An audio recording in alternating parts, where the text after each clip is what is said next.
What's up, everybody? Okay, epiphany of the day. There is a real, practical, pragmatic, utilitarian reason for physical training. And people that don't physically train, need to hear this argument. Because if you physically train, if you're an athlete, you already know this. But this channel is and will remain for people that are not doing as well as they could be doing, right? If you're down on your luck, if you're, not taking as good a care of yourself as you could, that's the kind of people that I want to talk to in this channel. The reason to physically train is it's an introduction of stress into your life voluntarily, which effectively, because of the way that the body works, makes your body stronger and more resilient to stress, right? You gotta tear a muscle down to build it up stronger. Same kind of thing in life with, things that stress you out. You gotta voluntarily expose yourself to the things that you have trouble with because you're effectively working that muscle. You get stronger because you choose to make things more difficult for yourself regularly. Okay. The reason why getting stronger is necessary is because it makes you feel good. And that's not vanity or surface level. Feeling good means a lot of things.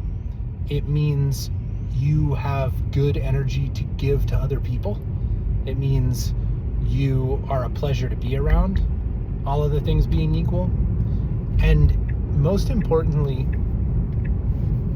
it means you are not vulnerable to being taken advantage of by others. If you feel good, you're not going to be susceptible to somebody with the message of it's that other person's fault. What you need to be fodder, to be vulnerable to people that would steer you down the wrong path in life is to feel bad. Because when you feel bad, it's very seductive, the idea that there is a reason outside of yourself why you feel that way. It's the Republicans, it's China, it's the Democrats, it's the Fed, it's the Jews. I don't know, if you feel bad, you are willing, even subconsciously, to go along with an outsourcing of effectively what becomes your free will. Because you see, if somebody else is responsible for the way that you feel, then you don't have any power in your life to make it better.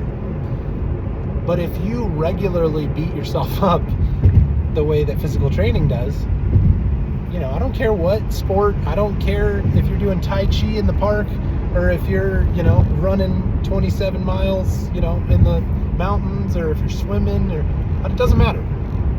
Physically train, because it will make you the master of your own destiny.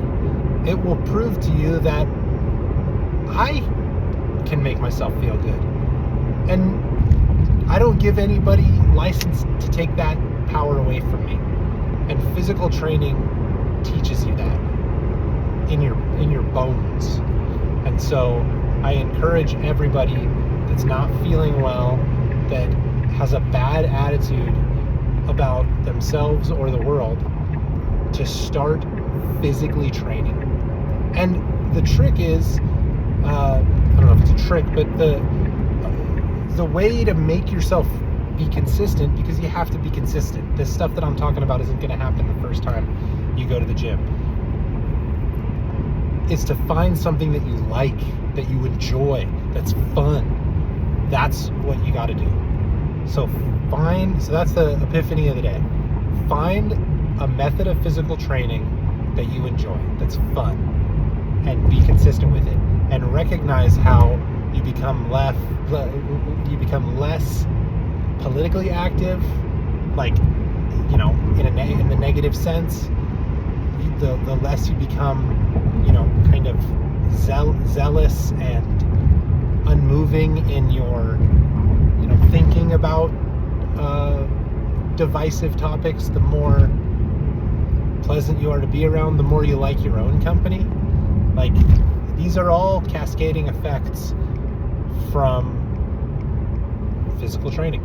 So I'll leave it there. Thank you guys so much for watching. I'm just headed home now. Love you guys. Appreciate your time.